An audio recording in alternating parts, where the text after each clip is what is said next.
हाँ जी बच्चों, good morning everyone.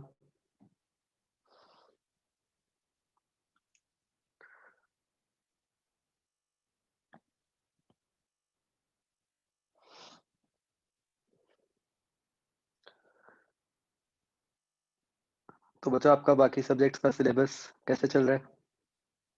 कब उम्मीद है खत्म होने की?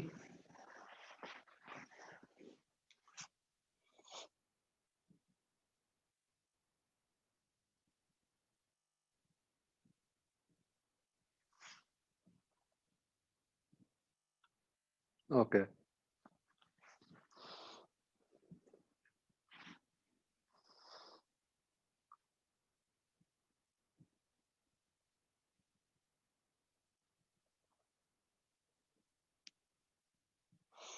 15 तक हो जाएगा।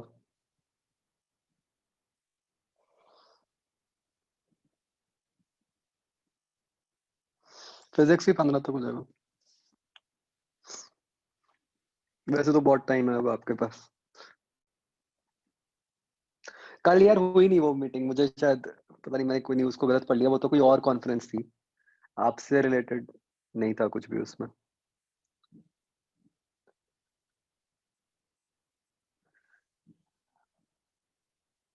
और अब तो अब आप लोग हो स्ट्रिक्टली घरों पे, अब तो निकल रहे हो बाहर?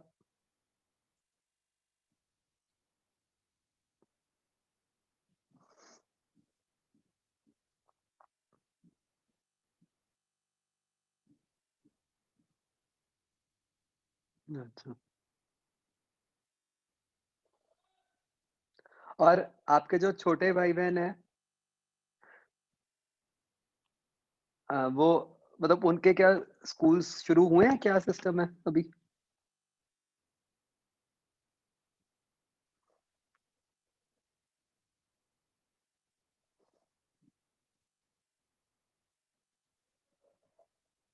किसी को पता है? मतलब कोई, किसी के भाई बहन, मतलब डाउट्स के लिए, या कोई क्लासेस भी हैं चल रही हैं?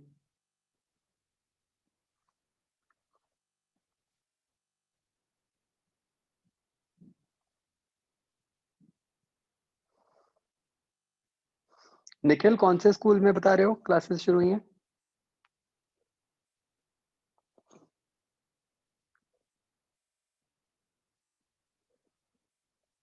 अच्छा। हाँ, गवर्नमेंट स्कूल हैं, प्राइवेट स्कूल किसी को पता है? सेंट पीटर और ये सब। फातिमा में क्लासेस शुरू हो गई, क्या डाउट्स?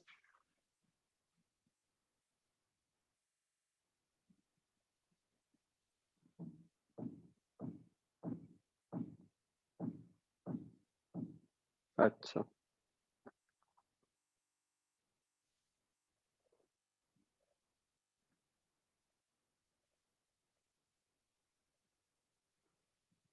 हाँ, मोस्टली नहीं, मतलब फ्लॉप शो सा ही है वो। मेरे भी कोई नोन में है, वो बता रहे थे कि मतलब वो वही है कि बहुत ही कम बच्चे आते हैं। मतलब उन्होंने फाइनली ओपन किया और फिर बंद कर दिया, क्योंकि बच्चे ही, मतलब 1000 में से 10 बच्चे आए, ऐसा कुछ।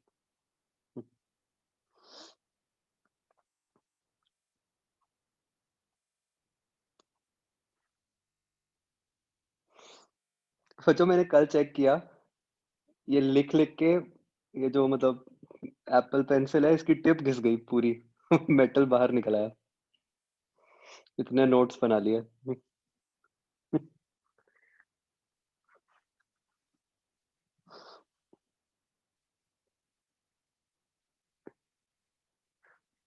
अब नहीं देते एक्स्ट्रा वो साथ में।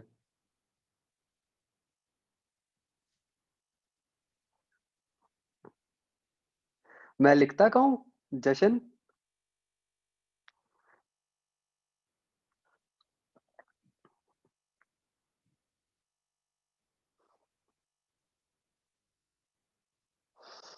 और कौन लिखता है भाई?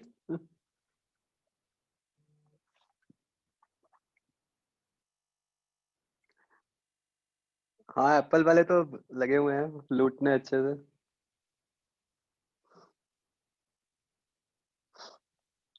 आज मेरे पास किसी ने भेजा था ना व्हाट्सएप पे कि जिनका नया फोन आया, प्रो, नहीं, प्रो मैक्स, कि वो इतना प्राइस डिफरेंस है कि दुबई से जाके खरीद के ले आओ तो भी इंडिया से सस्ता पड़ेगा।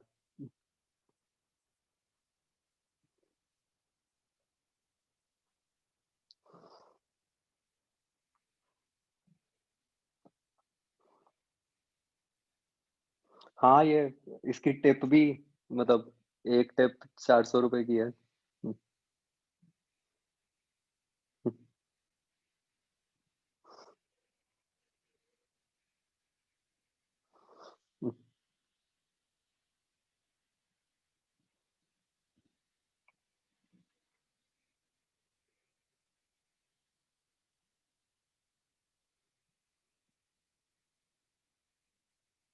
नहीं, मतलब 400 रुपए वाला तो क्या ही होगा टिप में, सोचो ये तो एवं ही लूटने के तरीके हैं।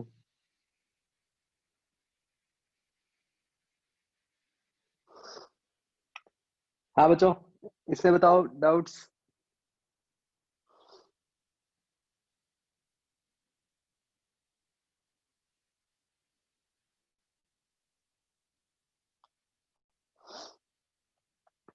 सॉल्ड एग्जांपल, ये वाले।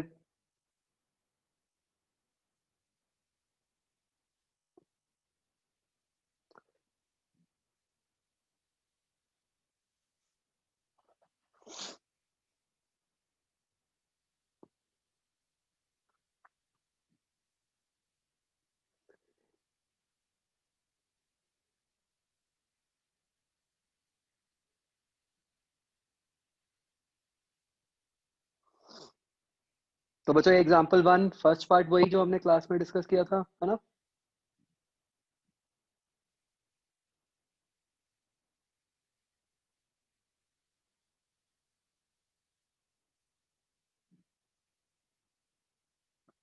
इसमें कोई सॉल्ड एग्जांपल में कोई डाउट है बच्चों?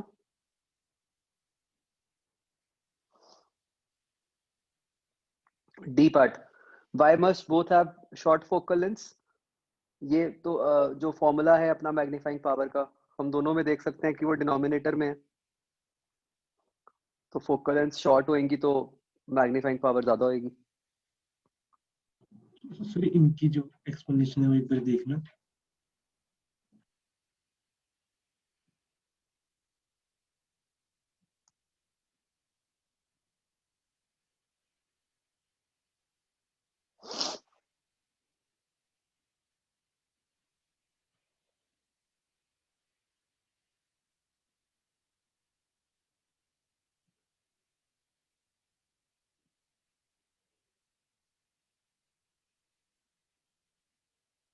वो है, इन्होंने लंबी कहानी करके लिख दिया, वो चीज वही है, सेम ही है।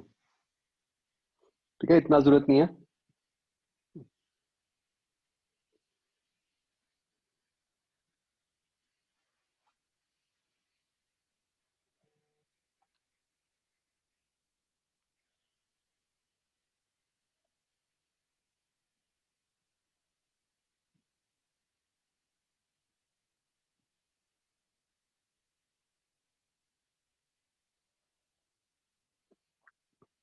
हाँ बच्चों, इसमें एक्सरसाइज 0।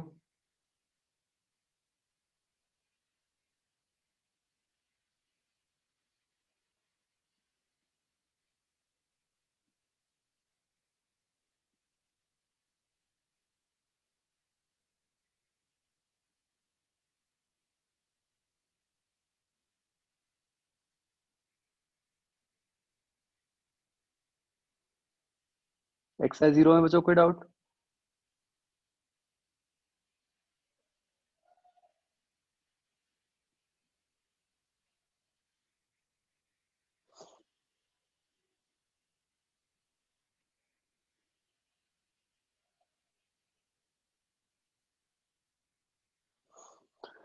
एक्सरसाइज 1।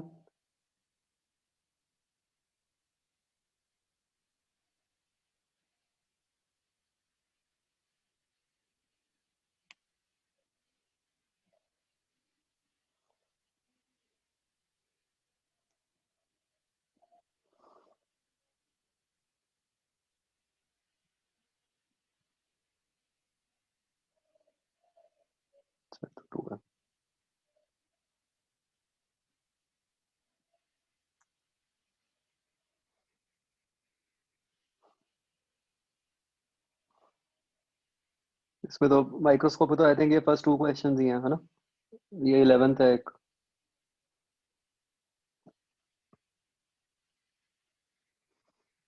हम्म, ठीक है।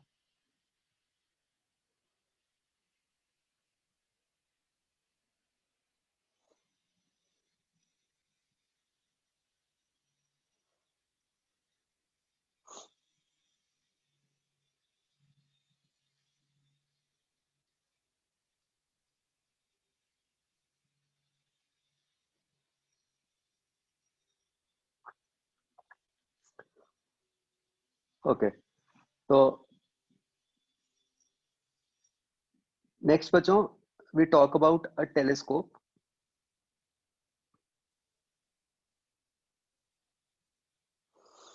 तो टेलीस्कोप का काम क्या होता है, हमें पता है कि एक फार अवे ऑब्जेक्ट को पास दिखाना, ठीक है? तो उसके केस से बच्चों जो फिगर बन जाता है वो इस तरीके से बन जाता है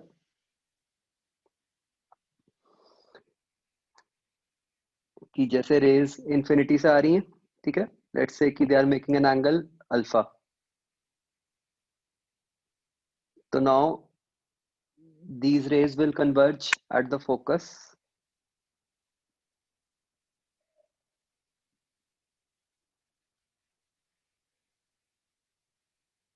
अच्छा, एक मैंने बच्चों हाँ पिछली क्लास में आपको एक बोला था कि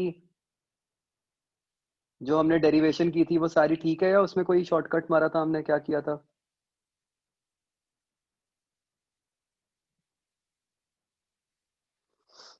क्या शॉर्टकट था?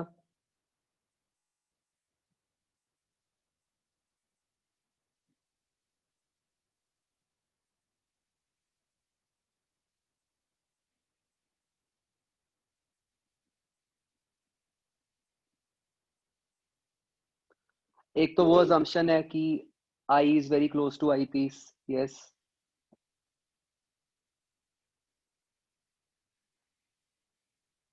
और कुछ? सर इसके अंदर एक और assumption ली है हमने कि ना जो मतलब जो एच डैश बन रहा है, जो एच डैश वाला ऑब्जेक्ट है वो hmm. F L F F E पे बन रहा है, मतलब उसका जो वो बीटा एंगल लेने के लिए। हाँ, नहीं नहीं मतलब जैसे अगर मैंने मतलब आई पीस की जैसे अगर प्रॉपर डेफिनेशन से करें मैग्नीफाइंग पावर की, तो हम्म। उससे मतलब ये assumption लेनी पड़ती है कि जो बी डैश है वो एफ ई के साथ कंसाइड करता है, मतलब हाँ, वो टेन बीटा वाले हाँ, वही tan बीटा में यूज हुआ ना वो। एक और जगह यूज हो रहा था कि जब हम एंगल निकालते हैं ना तो उसमें भी हमने यू को आई पीस के यू को लेना पड़ता है, एफ अच्छा, एल। ठीक है। एक बच्चों जो और था, जो मेन था, वो क्या था कि मतलब आई वाज होपिंग कि कोई पॉइंट आउट करेगा। हमने क्या किया कि जो फॉर्मूला बनाया, तो ऑब्जेक्टिव की तो लीनियर मैग्निफिकेशन ले ली, और आईपीस की मैग्नीफाइंग पावर ले ली, उन दोनों को मल्टीप्लाई कर दिया।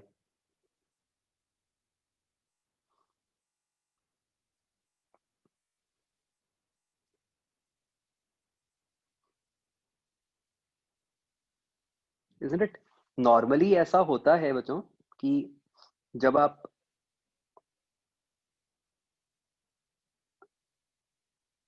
जब हम ऐसे मल्टीपल डिवाइसेस वाला कोई भी केस करते हैं ना, जहाँ पे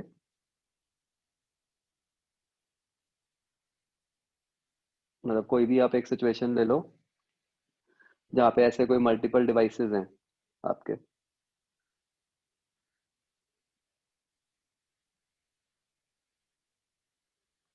ये ऑब्जेक्ट है, एक फाइनल इमेज बन गई, ठीक है? लेट्स से वो फाइनल इमेज कहीं यहाँ बन गई।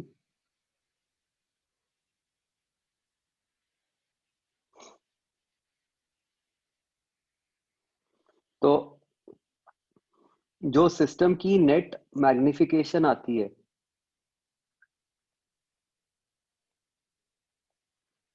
that is product of magnifications of individual devices,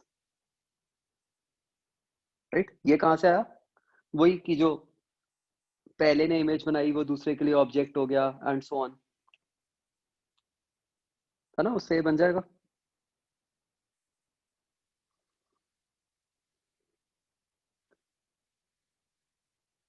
ये समझ आ रहा है बच्चों? मतलब ये आप इनडायरेक्टली यूज भी कर रहे होगे, है ना? अगर बाई चांस किसी क्वेश्चन में फाइनल इमेज निकालनी है तो आपने इनडायरेक्टली यूज भी किया है।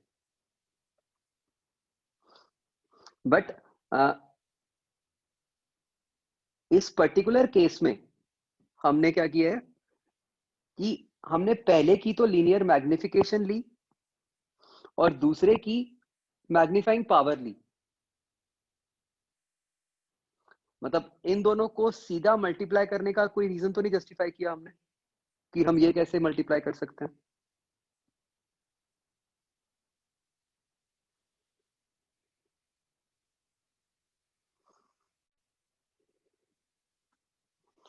ठीक है, तो वो बस काम चल जाता है। मतलब अगर आप पूरा बाय डेफिनेशन निकालोगे तो भी यही चीज ही बन जाएगी।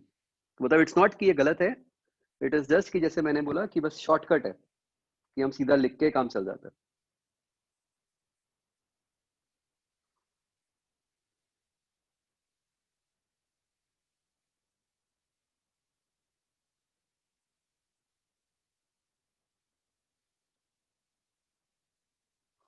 ओके, तो देखो बच्चों, टेलीस्कोप में रेज इंफिनिटी से आ रही हैं, they are making an angle alpha.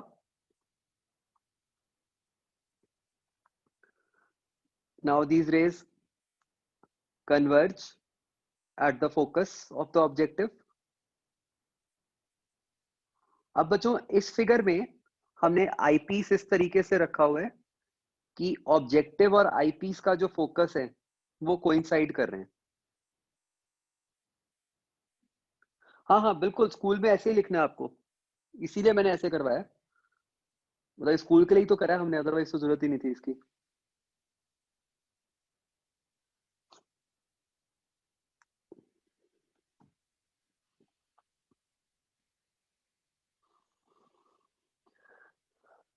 तो दोनों के फोकस कोइंसाइड कर रहे हैं, तो आईपीस के लिए भी वो फोकस पे ही है। तो आईपीस ने उसकी जो फाइनल इमेज बना दी ऑब्जेक्ट की, वो एक तरह से इंफिनिटी पे बना दी। ठीक है, तो ये किस टाइप का केस हो गया? ये नॉर्मल विजन का केस हो गया।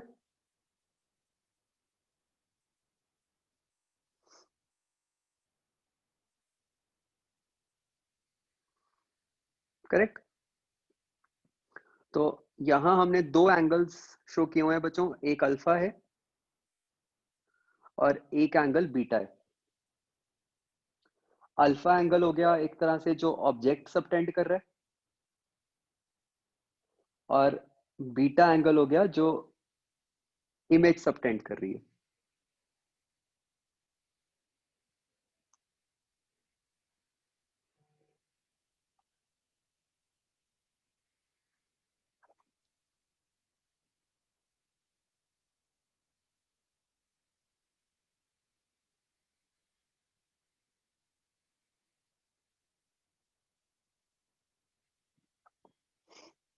राइट।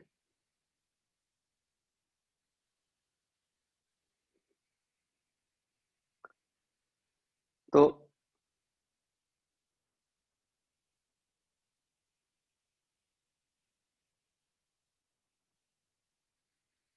यहां बच्चों ध्यान से देखो, ये अल्फा और बीटा की वैल्यूज जो लिखी हैं वो ठीक लिखी हैं? किस तरह लिखी हैं एक बार देख लो।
हाँ बच्चों, बीटा एंगल समझ आ गया?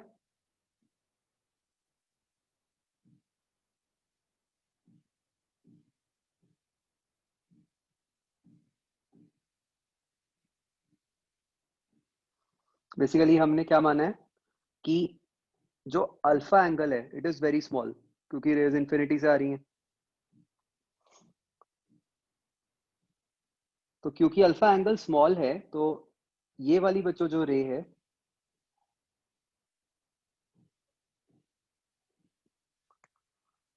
तो हम मान रहे हैं कि this is nearly parallel to principal axis.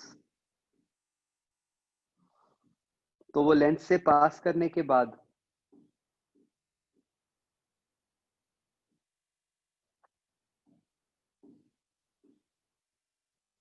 Focus के थ्रू पास करेगी।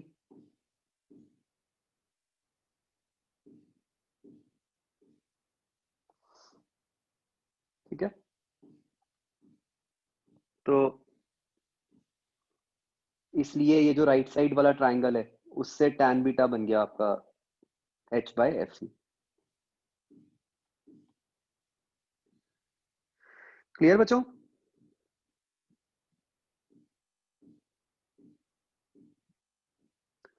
ये बच्चों हम नॉर्मल विजन के लिए बना रहे हैं, फिर से है ना, ध्यान रखना। ये जो फिगर है ये इसके हिसाब से है कि जो फाइनल इमेज है वो इन्फिनिटी पे बन रही है।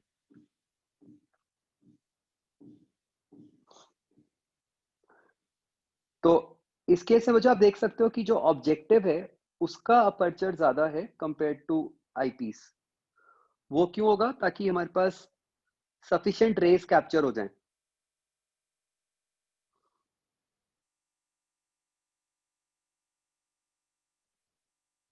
तो इनफैक्ट आपको आइडिया होगा, देयर आर सम टेलीस्कोप्स जो कि इतने बड़े होते हैं कि पूरी पूरी मतलब जैसे एक बिल्डिंग की छत जितना बड़ा टेलीस्कोप होगा। तो वो सब डिपेंड करता है कि आप कितने दूर का ऑब्जेक्ट उससे देखना चाहते हो, तो उसके हिसाब से सम टेलीस्कोप्स आर वेरी ह्यूज।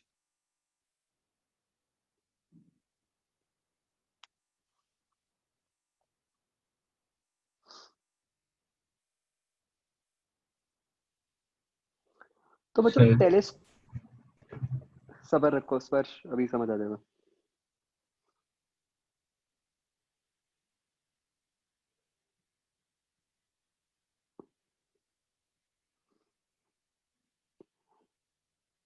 तो टेलीस्कोप के केस में बच्चों हम देख सकते हैं कि जो फाइनल इमेज है वो इन्वर्टेड है, राइट? यहां पर बच्चों जो हम ट्यूब लेंथ डिफाइन करते हैं, माइक्रोस्कोप में तो दोनों के फोकस के बीच का डिस्टेंस था। टेलीस्कोप के केस में it is simply the distance between two lenses. तो ये ध्यान रखना है कि माइक्रोस्कोप और टेलीस्कोप के केस में ट्यूब लेंथ की डेफिनेशन में फर्क है। ठीक है, तो इस फिगर के हिसाब से ट्यूब लेंथ क्या हो गई?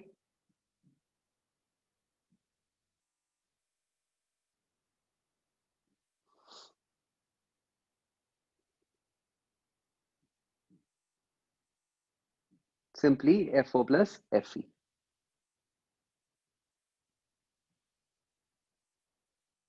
राइट?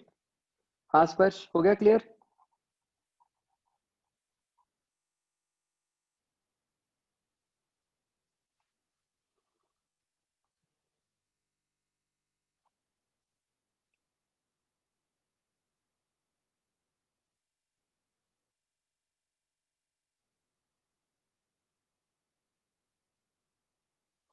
ओके, बच्चों ये बताओ, एक बार डिराइव करो कि अगर दूसरी विजन हो हमारी स्ट्रेट विजन, उस केस में ट्यूब लेंथ क्या होगी?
कर रहे हो बच्चों?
आसान ही है बच्चों, इतना कुछ मुश्किल नहीं है।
बच्चों इतना टाइम, उसमें तो कुछ है ही नहीं ऐसा।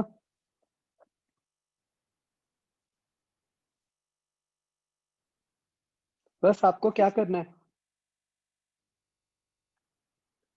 अब हमें बस आईपीस के हिसाब से ऑब्जेक्ट डिस्टेंस जो है वो इस तरीके से रखना है कि फाइनल इमेज डी पे बने। तो आईपीस के लिए क्या इक्वेशन बन जाएगी? 1/d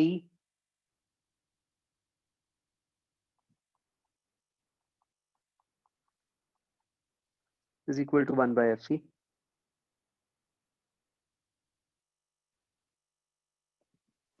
यही चाहिए ना बच्चों में, मतलब we want to find this u such that जो फाइनल इमेज है वो डी पे बने।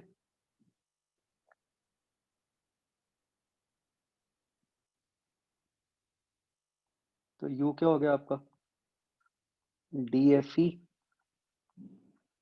Over d plus fe। तो ट्यूब लेंथ क्या हो गई? fo plus dfe over d plus fe। इसमें क्या ऐसा सोच रहे थे?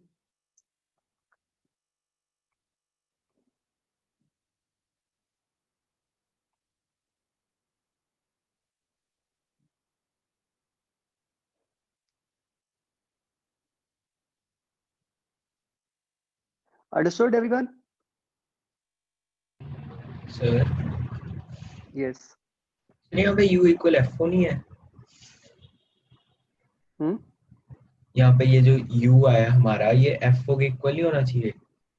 नहीं, आप तो आईपीस से मेजर कर रहे हो ना, आईपीस से एबी ऑब्जेक्ट का डिस्टेंस।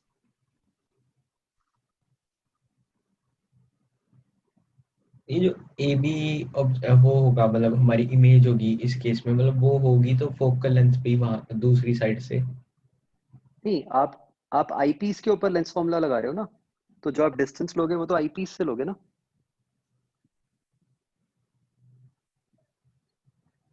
तो ये मतलब ट्यूब लेंथ माइनस FO आएगा, ये जो U है। क्या माइनस एफ ओ क्या? जो ट्यूब लेंथ होगी माइनस फोकल लेंथ ऑब्जेक्टिव की, तो अगर उनका डिफरेंस लें तो ये U के इक्वल आएगा। हाँ, tube length minus F O करेंगे तो यू आ जाएगा। हाँ, ओके।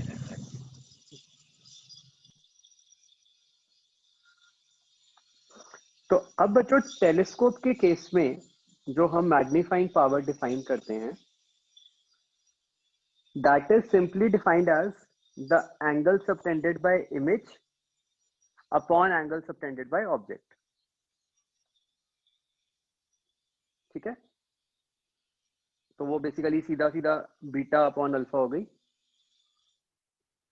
और बीटा अपॉन अल्फा की हमने वैल्यूज निकाली थी, तो उसके हिसाब से ये जो मैग्नीफाइंग पावर है ये F O by F E बन गई।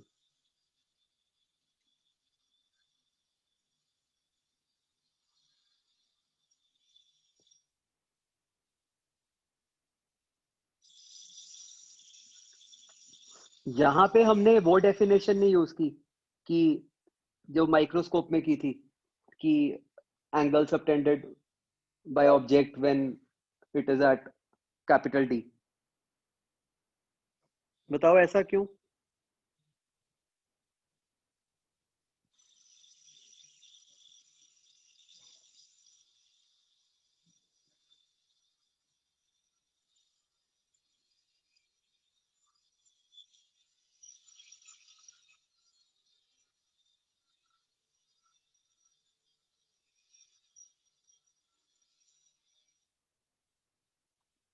यहां हमने सिंपली इतना कहा है, angle subtended by image upon angle subtended by object.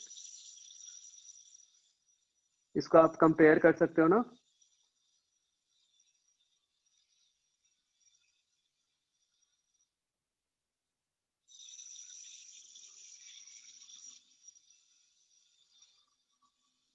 एक बार सोचो, यहाँ पे हमने वो क्यों नहीं यूज की?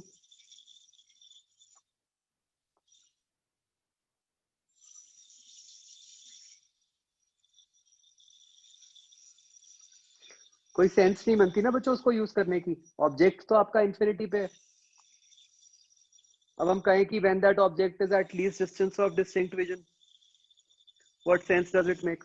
वो तो कभी आने से रहा least distance of distinct vision पे, है ना।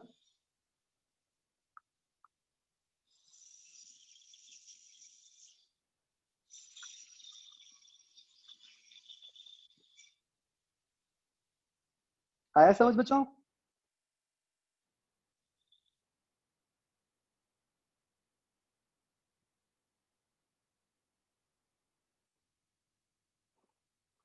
तो ये बन गया F O by F E. और बच्चों स्ट्रेन्ड विजन के केस में ये रिजल्ट बन जाता है F O by F E into one plus F E by D.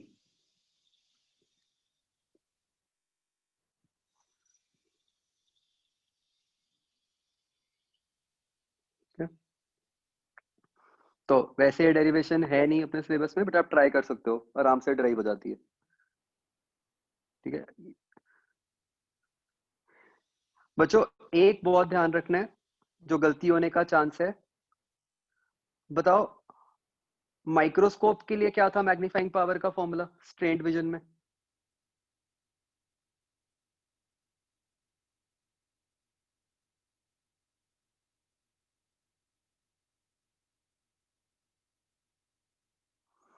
वो था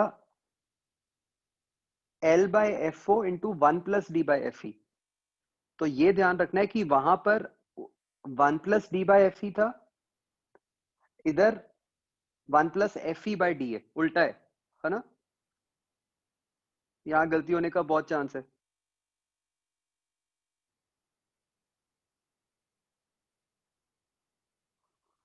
तो प्लीज ध्यान रखना ये, ठीक है।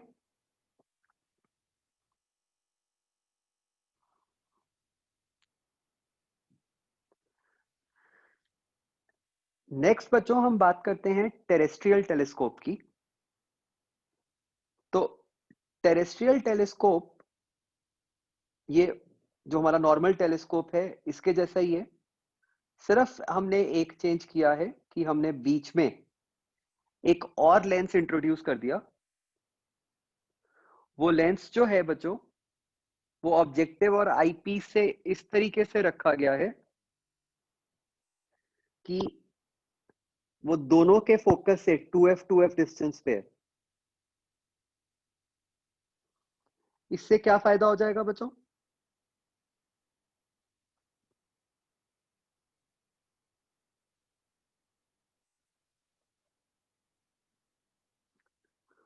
वो इमेज इरेक्ट हो जाएगी, है ना। जो प्रॉब्लम थी कि फाइनल इमेज इन्वर्टेड बन रही थी, वो प्रॉब्लम सॉल्व हो गई।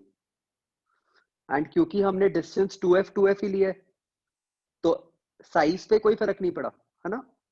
हमें पता ही है कि अगर आप लेंस के लिए 2f पे रखते हो ऑब्जेक्ट, तो क्या होता है, वो बस उल्टा होके आ जाएगा, है ना, और तो कोई फर्क नहीं पड़ेगा।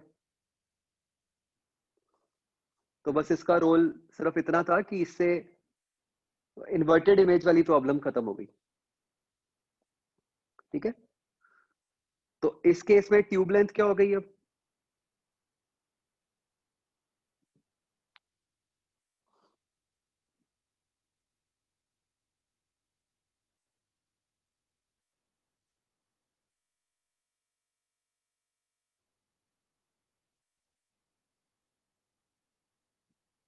क्या हो जाएगी बच्चों ट्यूब लेंथ? बस वो 4f ऐड हो जाएगा, है ना, बीच में। ट्यूब लेंथ का फॉर्मूला तो फिर वही है कि दोनों लेंसेज के बीच का डिस्टेंस।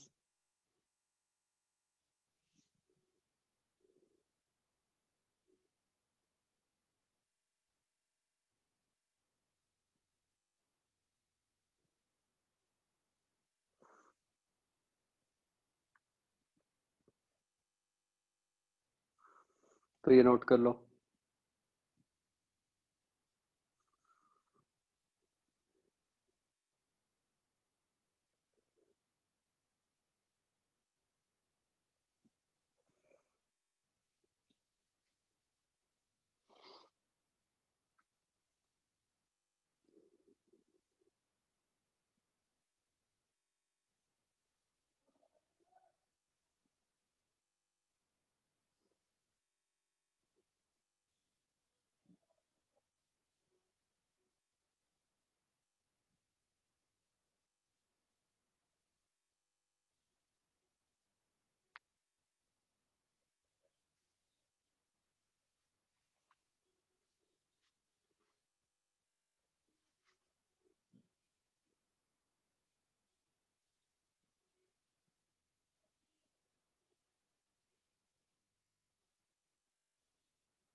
लिख लिया बच्चों?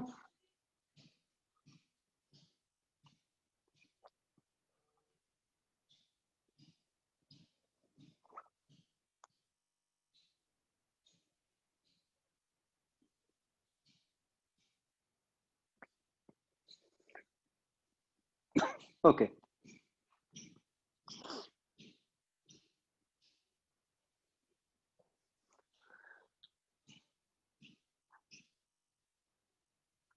अब बच्चों जो नेक्स्ट एक टाइप का टेलीस्कोप हमने पढ़ना है, उसके लिए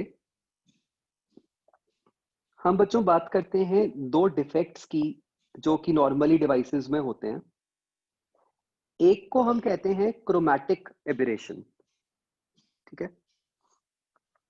तो क्रोमैटिक मतलब बच्चों समथिंग रिलेटेड विद कलर और वेवलेंथ, और एबरेशन का मतलब होता है फॉल्ट, ठीक है? तो ये हमने पढ़ा हुआ है, बस अब हम इसको फॉल्ट की फॉर्म में बोल रहे हैं कि भाई अगर एक लेंस है और उस पे हम बच्चों व्हाइट लाइट इंसिडेंट करें, सो वी नो कि the focal length will be different for different wavelengths, right? तो इसका मतलब अलग अलग कलर्स जो हैं वो आइडियली अलग अलग जगह पे कन्वर्ज करेंगे, isn't it? रेड दूर करेगा, वायलेट थोड़ा जल्दी करेगा, थोड़ा पास करेगा। सबको इसका लॉजिक समझ आता है ना? तो इसका मतलब स्ट्रिक्टली स्पीकिंग, अगर हम एक लेंस के थ्रू एक वाइट ऑब्जेक्ट की, नहीं ये मैंने जान के एग्जैजरेटेड फिगर बनाया, ऑब्वियसली इतना डिफरेंस नहीं होता।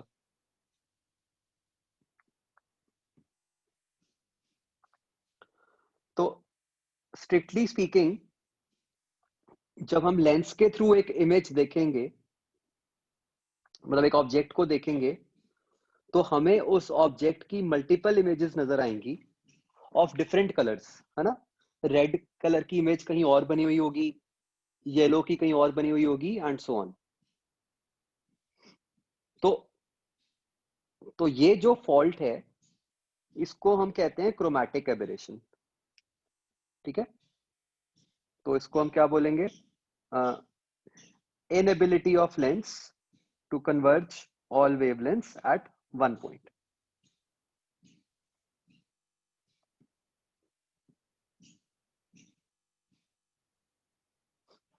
आपको याद होगा है ना, हमने डिस्पर्शन में बोला भी था एक्रोमैटिक कॉम्बिनेशन।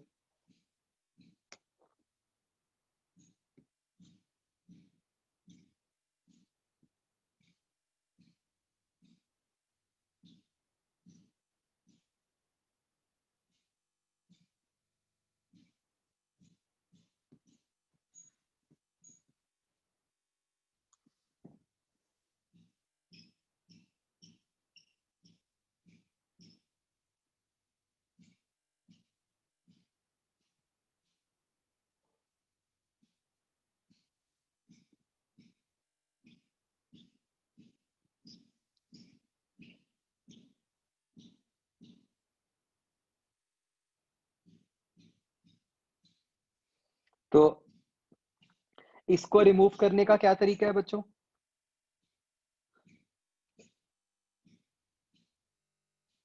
इसको रिमूव तो आप सिर्फ तभी कर सकते हो कि भाई अगर आप, मतलब अगर आप रेस को कनकेव मिरर से कन्वर्ज कराओ, वहां पे तो ये प्रॉब्लम नहीं आएगी,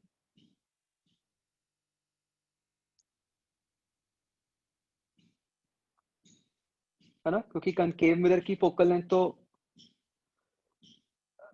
एन पे डिपेंड ही नहीं करती, रिफ्रैक्टिव इंडेक्स से कोई लिंक ही नहीं है उसका।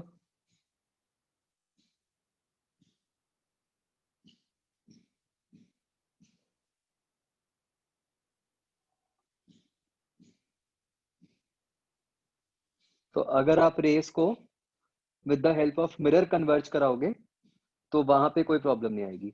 तो ये जो क्रोमैटिक एबरेशन फॉल्ट है, this is not present in a concave mirror.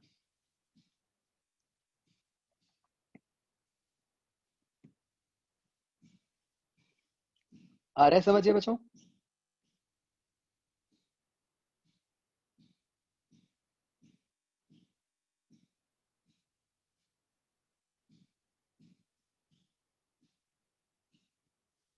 Okay, जो बच्चों दूसरा फॉल्ट होता है उसको हम कहते हैं स्फेरिकल एबरेशन। तो spherical aberration is related with paraxial rays. तो हमें पता है कि पैरेलल रेज वही वाली कन्वर्ज करती हैं जो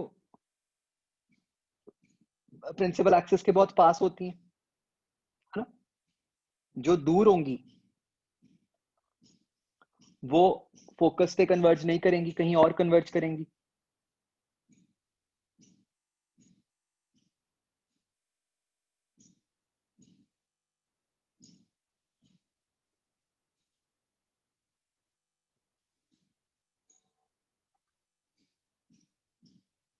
करेक्ट। तो ये जो इनेबिलिटी है कि नॉन पैराक्सियल रेस को भी एक जगह पे कन्वर्ज करवा पाना, उसको हम कहते हैं एज स्फेरिकल एबरेशन।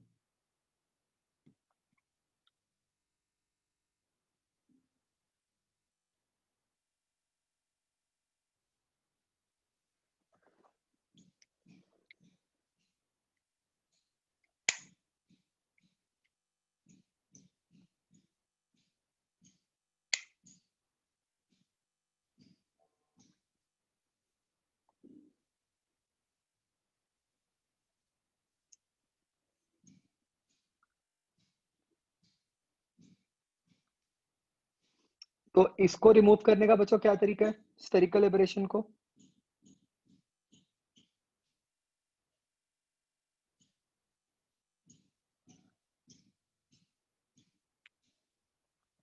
नहीं, फिगर में आप देखो कि व्हाइट वाली रेस जहां कन्वर्ज कर रही है और ग्रीन वाली रेस जहां कन्वर्ज कर रही है वो अलग पॉइंट्स है ना।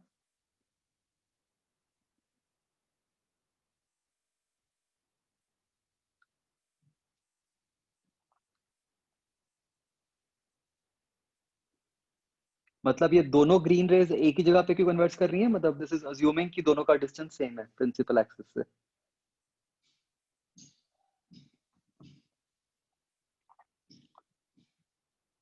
तो यस, इसको रिमूव करने का मेथड है कि आप पैराबोलिक मिरर यूज कर लो, जैसे हमने बात की थी कि पैराबोलिक मिरर में कोई ऐसी प्रॉब्लम नहीं होती।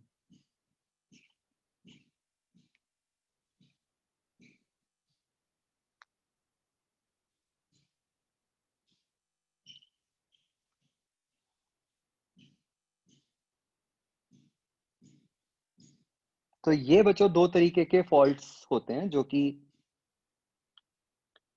आ सकते हैं हमारे ऑप्टिकल डिवाइसेस में, राइट।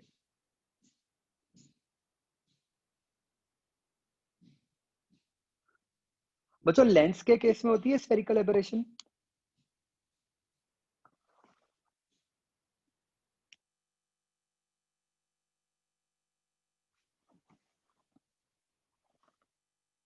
यस, लेंस में भी होती है। मतलब ये लेंस भी तो हम सारा पैराक्सियल रेस के हिसाब से ही ड्राइव करते हैं ना। तो वहां पर भी आप अगर नॉन पैराक्सियल रेस ले लोगे तो वो नहीं कन्वर्ज करेंगी। तो वहां लिख लो बच्चों, मतलब स्फेरिकल एबरेशन में मिरर के साथ लेंस भी लिख लो।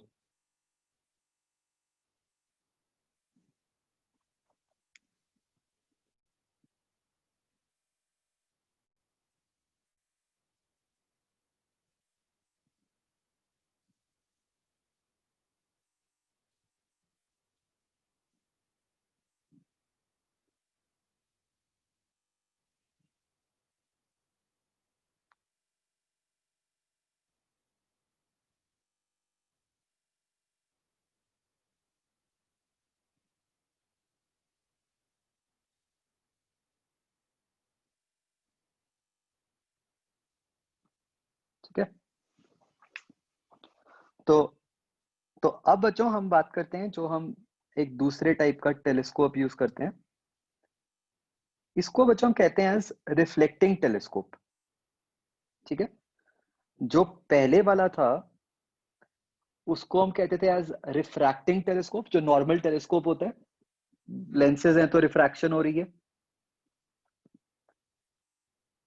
यहां पे हमने क्या किया है अगर आप ध्यान से देखो, basically we have used a combination of mirrors.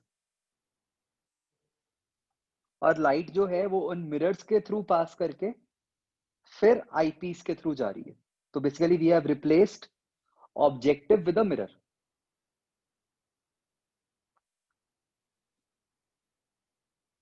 ठीक है, this is also known as a Cassegrain telescope, जैसे फिगर में लिखा हुआ है।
बना लिया बच्चों?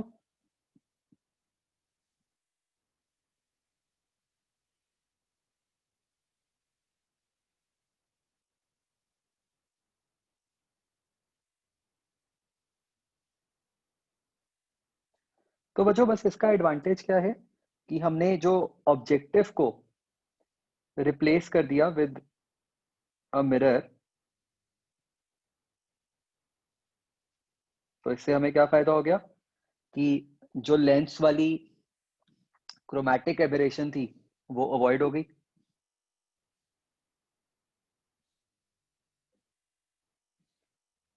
राइट? और अगर हम मिरर को पैराबोलिक यूज कर लेंगे तो स्फेरिकल एबरेशन भी अवॉइड हो जाएगी।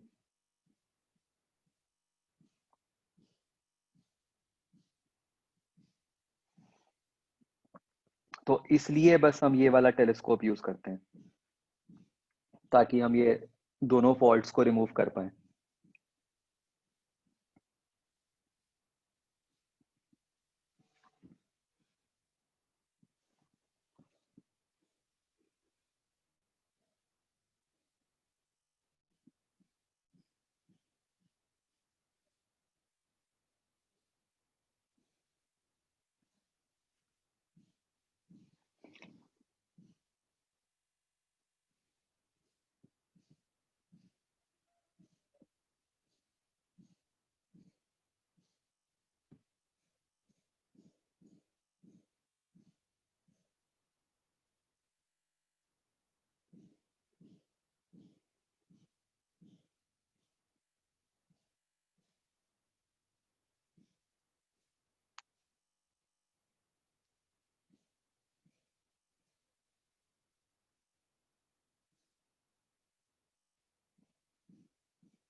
लिख लिया बच्चों?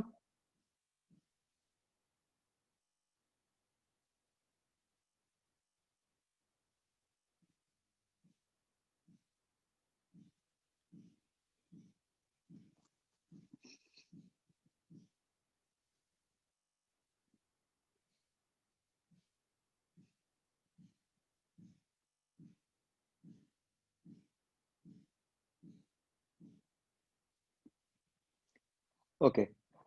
बच्चों एक ध्यान रखना है आपने, टेलीस्कोप चाहे कोई भी हो, ठीक है, ये 3 टाइप के हमने टेलीस्कोप्स पढ़े हैं, इनकी मैग्नीफाइंग पावर के फॉर्मूला सेम ही है जो हमने लिखे हुए हैं, उनके ऊपर कोई इफेक्ट नहीं है, ठीक है। ये जो हमने 2 बनाए हैं, टेरेस्ट्रियल और रिफ्लेक्टिंग, ये दीज आर जस्ट इंप्रूवमेंट्स, जिससे कि जो हमारे को कोई प्रॉब्लम्स आती हैं वो कम हो जाए, राइट। इनसे मैग्नीफाइंग पावर के ऊपर कोई इफेक्ट नहीं है। तो क्वेश्चन में कोई भी टाइप का टेलीस्कोप लिखा हो, आपके फॉर्मूलाज यही रहेंगे, ठीक है।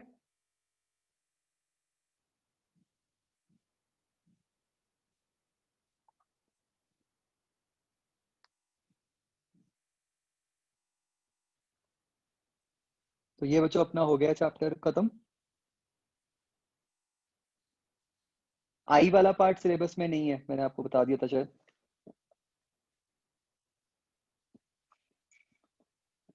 तो नेक्स्ट क्लास में फिर हम अगला चैप्टर वेव ऑप्टिक्स शुरू करते हैं। आई वाला पूरा पार्ट नहीं है। हाँ,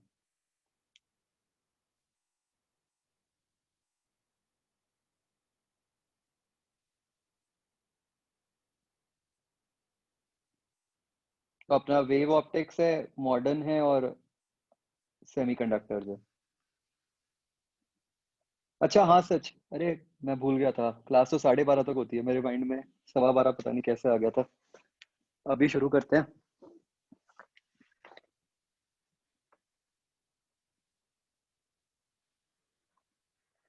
तो इसका बच्चों आप कंप्लीट कर लेना, ठीक है, जो टेलीस्कोप वाले क्वेश्चंस बचे हुए हैं एक्सरसाइज 01 में।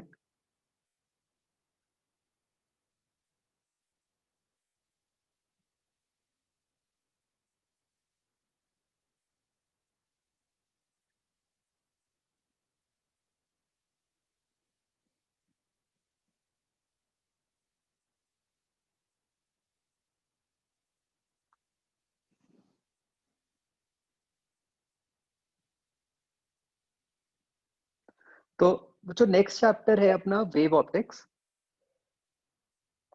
तो हम बच्चों जिस सीक्वेंस में पढ़ रहे हैं, आपने देखा होगा कि हमने ईएम वेव्स पढ़ा, जहां से ये पता चल गया कि लाइट क्या होती है, it is a portion of the electromagnetic spectrum. और पिछले पूरे चैप्टर में हमने जो पढ़ा that is the ray nature of light, है ना। हमने माना कि light travels in a straight line. पिछले पूरे चैप्टर में हमने कहीं पर भी लाइट की वेव नेचर की बात नहीं की, ठीक है। हमने लाइट की प्रॉपर्टीज पढ़ी, like reflection, refraction, TIR, all of which are based on the ray nature.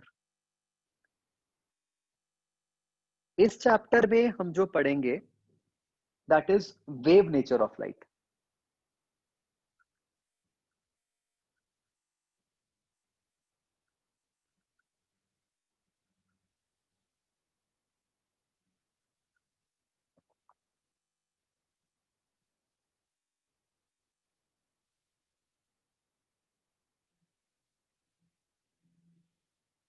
ठीक है, तो यहां पे जो भी प्रॉपर्टीज हैं these are based on wave nature of light, ठीक है। अब रे नेचर का कोई काम नहीं होगा। तो बच्चों लाइट एक वेव की फॉर्म में किस तरीके से ट्रैवल करती है, उसको लेके देर आर वेरियस थ्योरीज, ठीक है। हम एक पर्टिकुलर थ्योरी की बात करेंगे। उस थ्योरी को समझने के लिए हम एक कंसेप्ट स्टडी करते हैं जो हमने बनाया है, जिसको हम बोलते हैं as a wave front.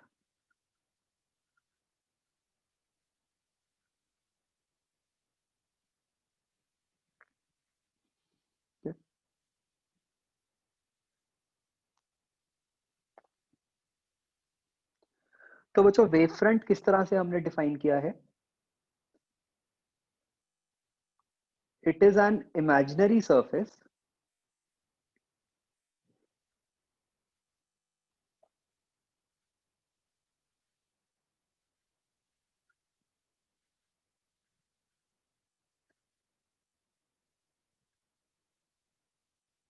perpendicular to direction of light rays.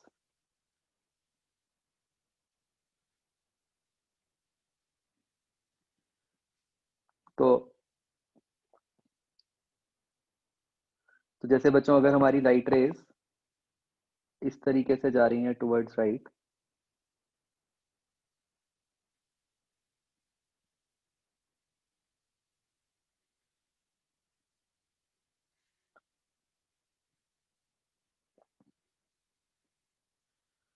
तो हमारा जो वेव फ्रंट है वो एक तरीके से ऐसे हो गया।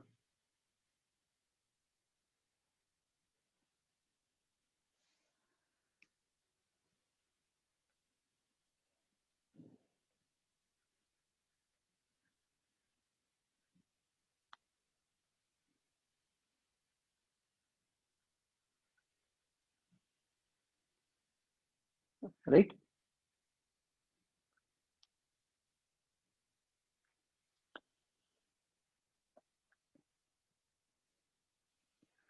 तो मतलब किसी भी सिचुएशन में बच्चों क्या होता है कि लाइट कैसे ट्रैवल करेगी, या तो हम उसको रेस की तरफ टर्म्स में समझ सकते हैं या उसको वेव फ्रंट की टर्म्स में समझ सकते हैं। तो क्योंकि हमने अभी अभी रेस पढ़ा है, तो रेस की हेल्प से ही वेव फ्रंट बनाना हमारे लिए बहुत इजी है। जैसे फॉर एग्जांपल अगर मैं आपको कहूं कि एक पॉइंट सोर्स ऑफ लाइट है,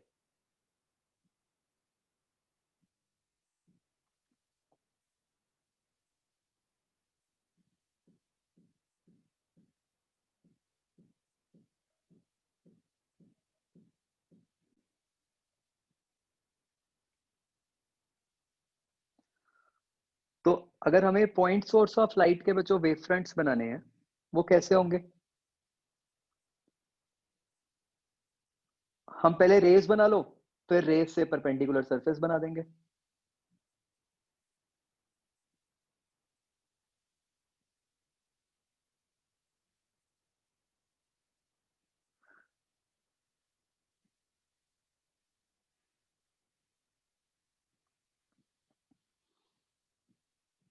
तो ऐसे रेज होंगी वी नो, तो इससे जो वेव फ्रंट्स बन जाएंगे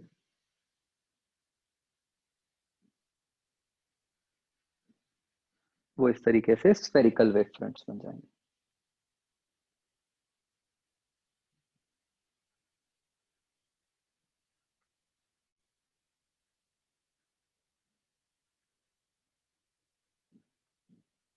जो ऊपर वाला केस है वो किसके लिए हो गया? Parallel beam.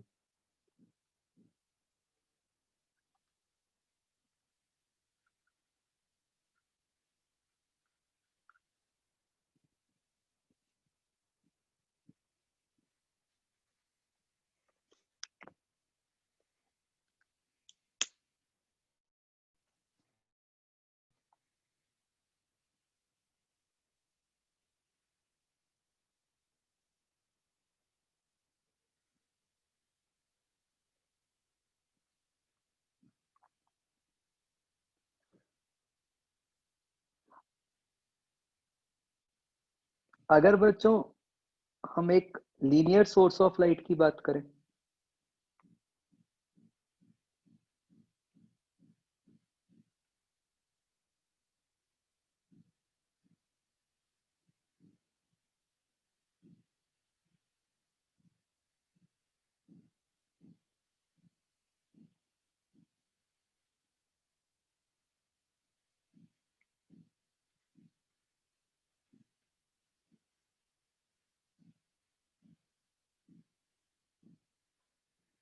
यहाँ पे कैसे हो जाएंगे वेव फ्रंट्स?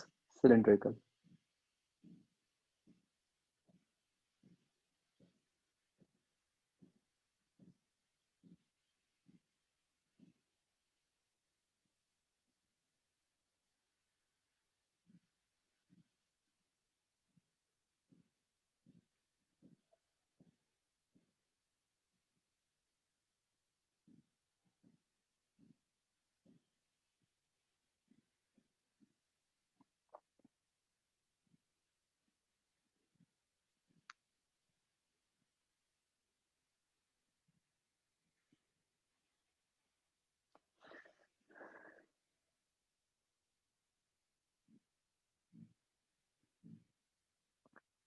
वेव फ्रंट का कोई फिजिकल मतलब नहीं है, वेव फ्रंट एक मैथमेटिकल कंसेप्ट ही है which helps us to explain कि लाइट वेव फॉर्म में किस तरीके से ट्रैवल करती है।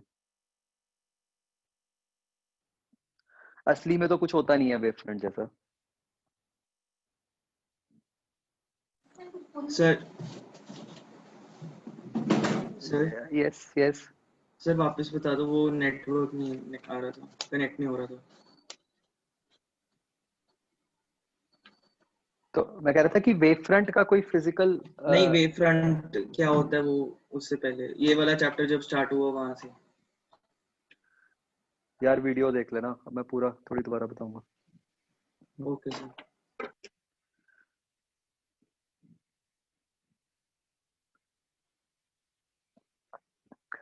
इसको बच्चों आप और किससे रिलेट कर सकते हो?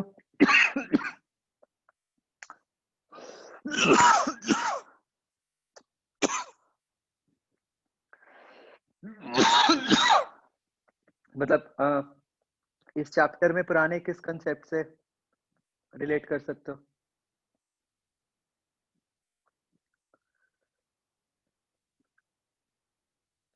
तो बेसिकली अगर आप लाइट रेस को इलेक्ट्रिक फील्ड लाइंस बना लो,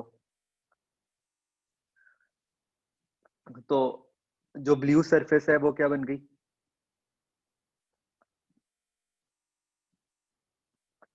इक्विपोटेंशियल सरफेस, है ना?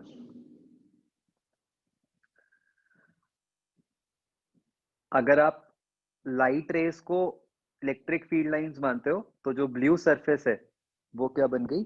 Gaussian surface.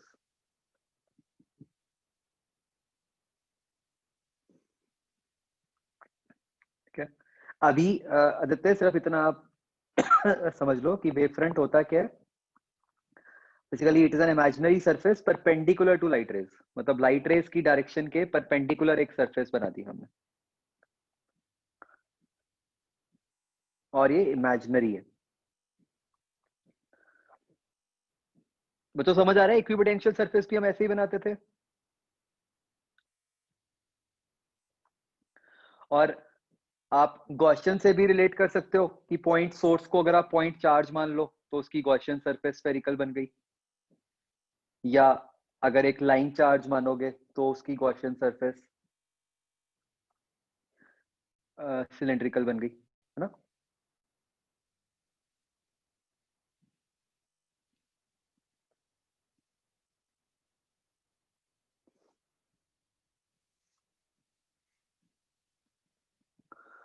तो बच्चों क्या होता है, बेसिकली क्या होता है कि जो वेव थ्योरी है उसमें हम क्या करते हैं कि सारा कुछ पहले वेव्स की फॉर्म में पढ़ते हैं और फिर उससे कहते हैं कि लाइट की फॉर्म में पढ़ लो, लाइट रेस की फॉर्म में।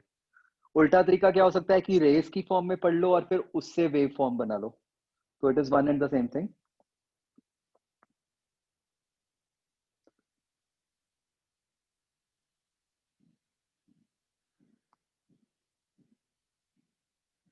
जैसे मैं अभी एग्जांपल कराता हूँ उससे आपको और क्लियर हो जाएगा। हम बच्चों दो प्रॉपर्टीज यूज करते हैं वेव फ्रंट्स की।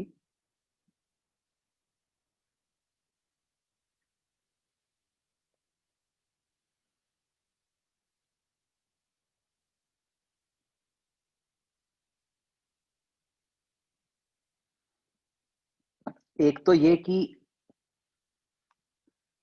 इनकी स्पीड वही होती है जो लाइट की स्पीड होती है।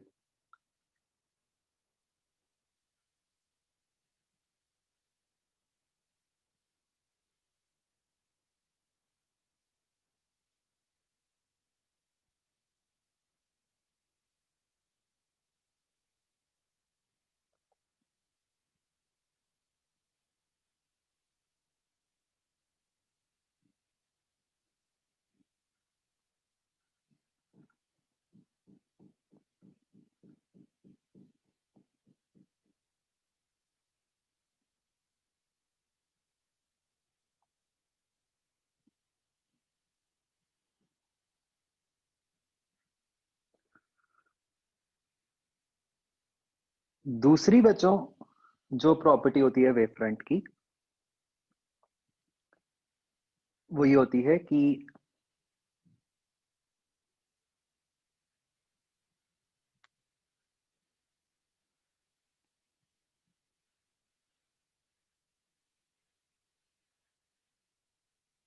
all points on wavefront, they have same phase.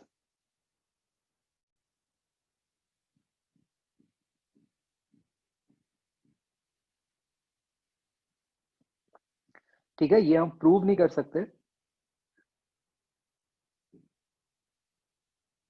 Wavefront 2D 3D कुछ भी हो सकता है, उस पर कोई रिस्ट्रिक्शन नहीं है, सिचुएशन डिपेंडेंट है। तो एक वेवफ्रंट के ऊपर बच्चों जितने भी पॉइंट्स होते हैं उन सबका फेज सेम होता है। ठीक है, ये एक बहुत इंपॉर्टेंट प्रॉपर्टी है। इनफैक्ट जो मैथमेटिकल डेफिनेशन ऑफ वेवफ्रंट है वो है ही ये कि locus of all such points which have the same phase. ठीक है, तो इसको हम बच्चों यूज करते हैं आगे, इसका फायदा होता है हमें कि फेज सेम है। ठीक है, वैसे बच्चों हमें अगर किसी भी सिचुएशन में वेव फ्रंट्स बनाने हो तो हम लिए बहुत इजी है, क्योंकि हमें लाइट रेज तो बनानी आती हैं, उससे वेव फ्रंट्स बना सकते हैं हम। जैसे for example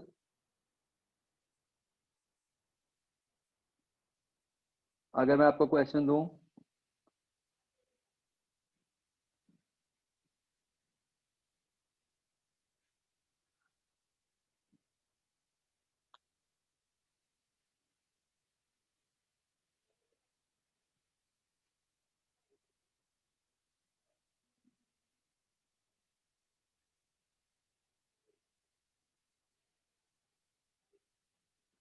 draw wave fronts for a parallel beam of light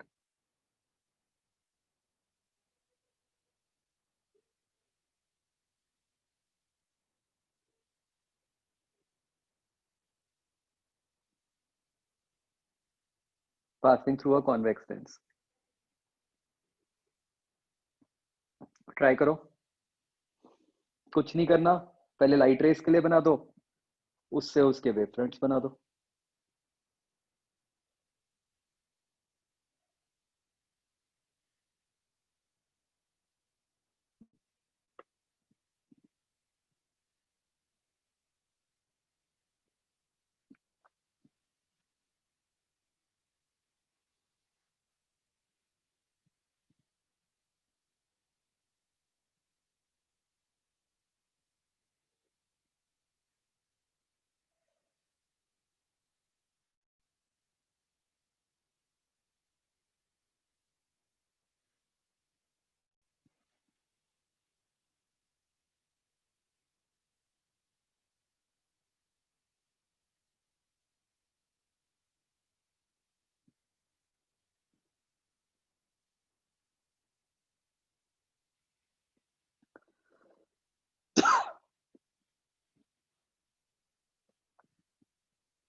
इसको क्या हो गया, आप लोग स्क्रीन नहीं दिख रही ना बच्चों आपको?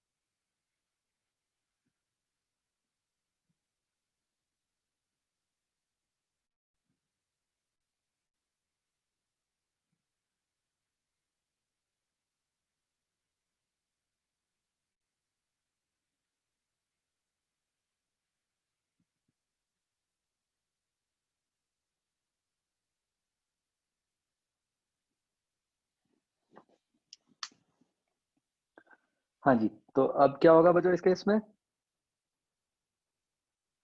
पहले तो सिचुएशन को सिंपली ड्रॉ कर लो इन टर्म्स ऑफ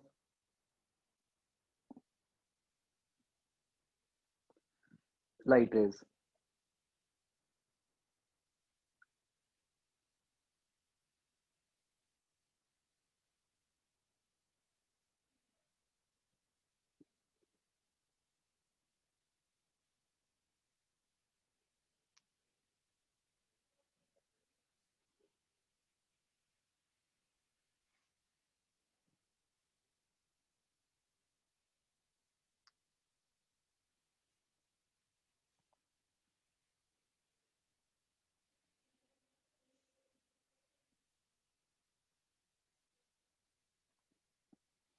तो हमें पता है कि ये इस तरीके से बनेगी, राइट? अब इसके करस्पॉन्डिंग वेव फ्रंट्स कैसे होंगे?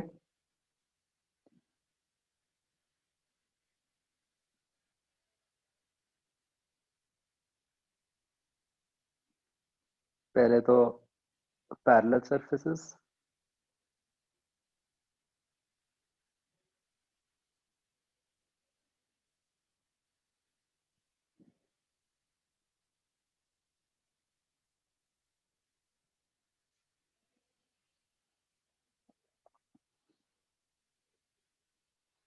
बाद में क्या होगा?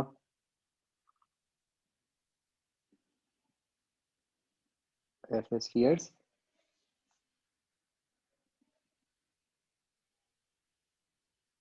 और इधर को ऐसे स्फीयर्स।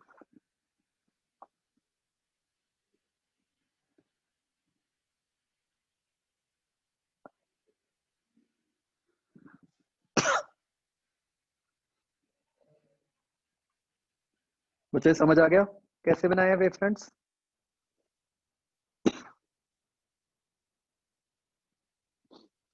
तो एक्चुअली लाइट रेज की हेल्प में इट बिकम्स वेरी इजी।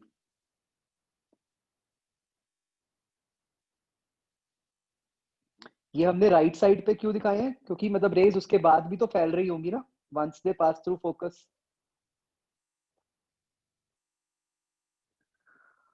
तो no, these are not arcs, these will be spherical surfaces.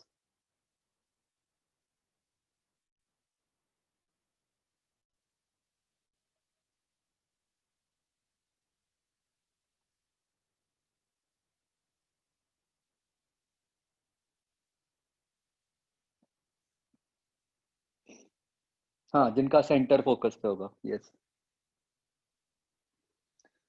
Right hand side बच्चों कैसे बनाई है देखो, मतलब मैंने पहले जो स्फीयर्स बनाए हैं वो है फॉर कन्वर्जिंग रेज, राइट? और जो उसके बाद वाले जो दो स्फीयर्स बनाए हैं वो किसके लिए हैं? वो है फॉर डाइवर्जिंग स्फीयर्स रेज। मतलब ऐसा नहीं होगा ना कि रेज फोकस पे जाके खत्म हो जाएंगी, उसके आगे भी तो फैलेंगी।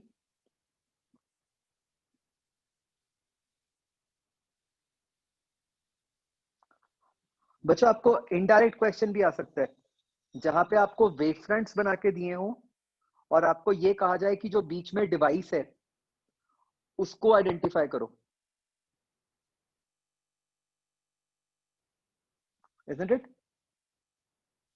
तो अगेन बात तो सिंपल है, आप तो लाइट रेस बनाओ, उससे आपको एकदम आइडिया लग जाएगा।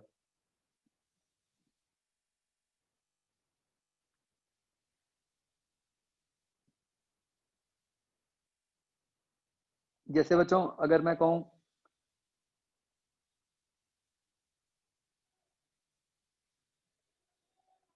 कि किसी डिवाइस से लेफ्ट वाले जो हैं these are incident wave fronts, और उस डिवाइस के थ्रू पास करने के बाद राइट साइड वाले जो हैं these are emergent wave fronts.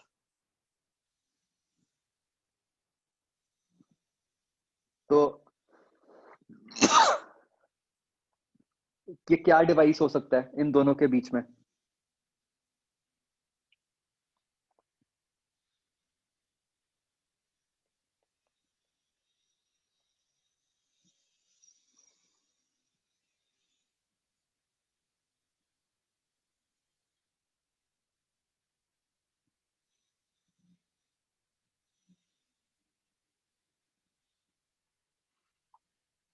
तो यस, दो केसेस हो सकते हैं ना। एक तो हो सकता था कि इस तरीके से मिरर लगाओ, या ये हो सकता था कि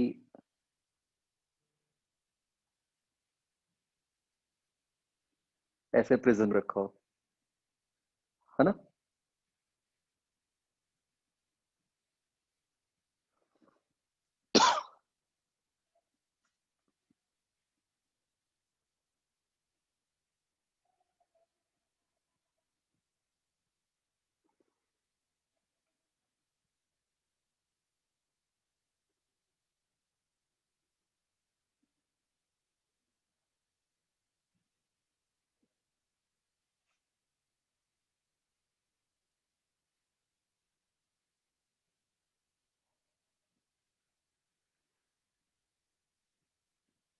एक्सक्यूज मी सर।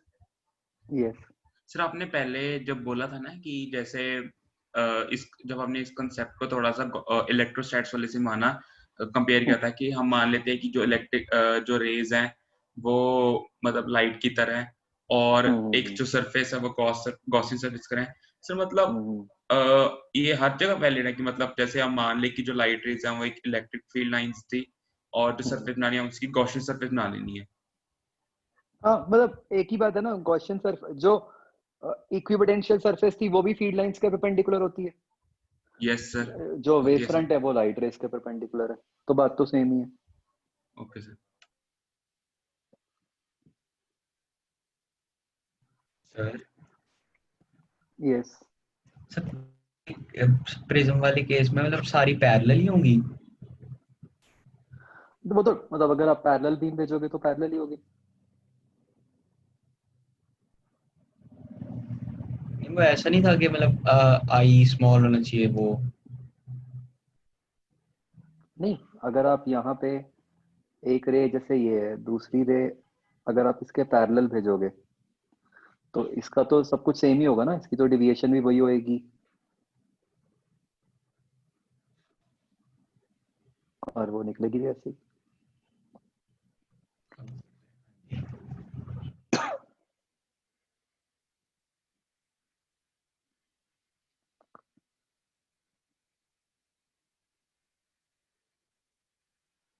वॉल्यूम का साइन गोपाल मैं समझा नहीं।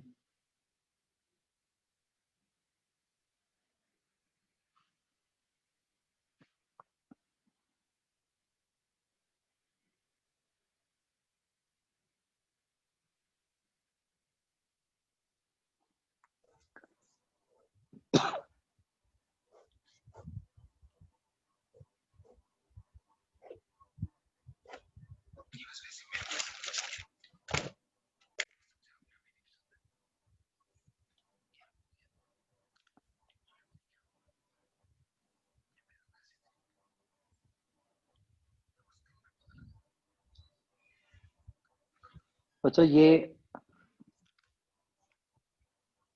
फिगर को एग्जैक्टली ऐसे ही बनाना। ये बेसिकली एक बाउंड्री है, ठीक है, सेपरेटिंग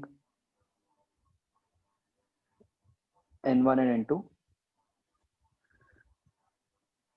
ये कैसे हो सकता है? ये वेव फ्रंट्स हैं। जहाँ तक लगता है मुझे सर ऐसा लग रहा है सर यहाँ पे सर दो डिवाइस हैं।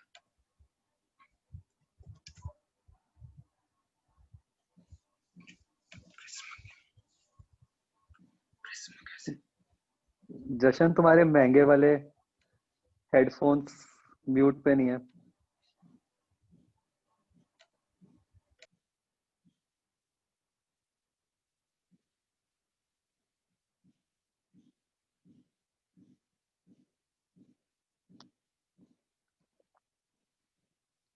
हाँ बच्चों, तो what can you say about n1 and n2?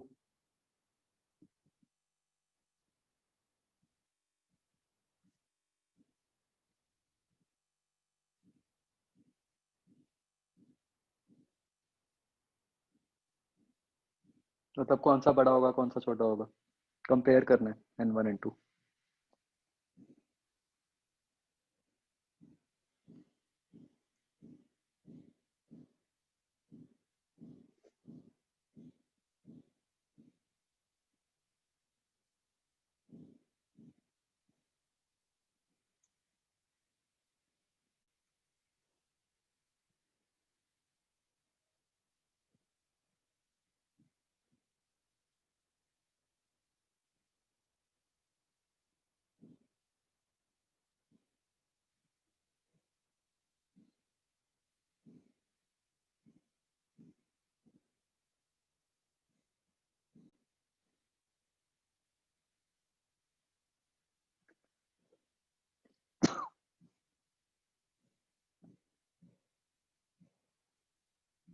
Gopal वो खुला नहीं फॉर्मेट जो आपने भेजा मुझे, व्हाट्सएप कर देना।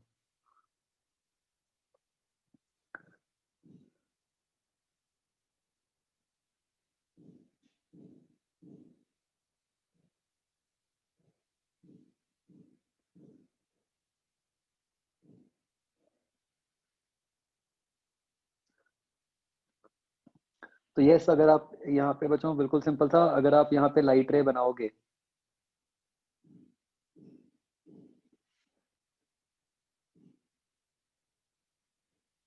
इस तरह से बनेगी, right? So your light ray is bending away from the normal, which means क्या हुआ? N2 rarer medium हुआ, तो N1 is greater than N2.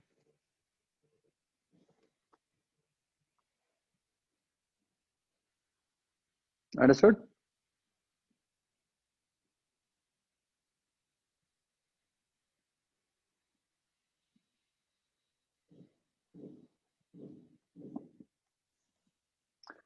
So things become very simple जैसे ही आप लाइट रे में कन्वर्ट कर देते हो।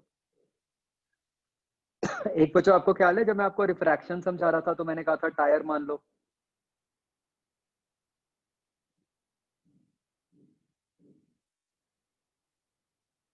तो वो tyres those were nothing but wave fronts.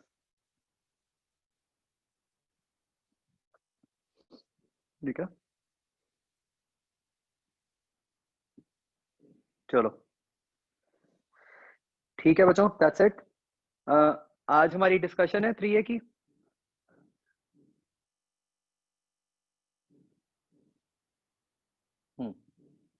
तो 4:45 बच्चों 3A की डिस्कशन है, ऑलराइट। इसका वो खत्म कर लेना, रे ऑप्टिक्स वाला पार्ट। चलो ओके बच्चों, बाय।